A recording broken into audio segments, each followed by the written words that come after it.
Fala aí, galera, estamos aqui com mais um vídeo do Pilcoban. Estamos aqui com mais um vídeo das mágicas, galera. Lápis vai entrar no nariz e sair pela boca, não perde.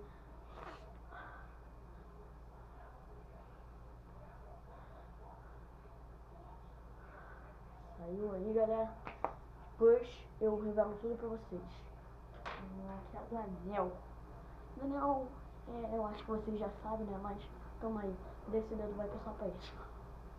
Desse dedo vai passar pra esse. E desse dedo vai passar pra esse. E tamo junto, vamos pôr outra mágica.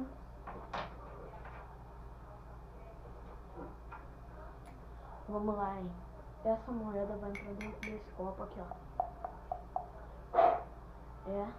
Vai lá.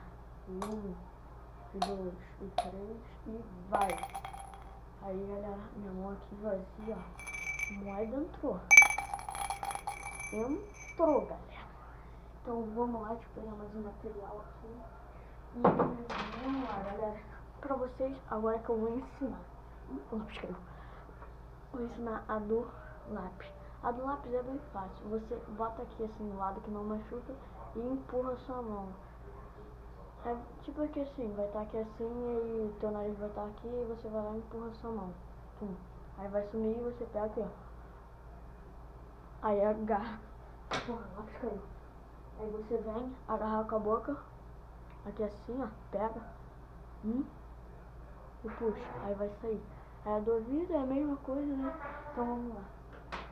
É a do anel. É aqui assim. Troca dos dedos. E a do copo. A do copo. Vê aqui assim, ó. 2 moedas, uma aqui, ó. E é assim. Valeu. Valeu, galera. Atualiza lá. E já é.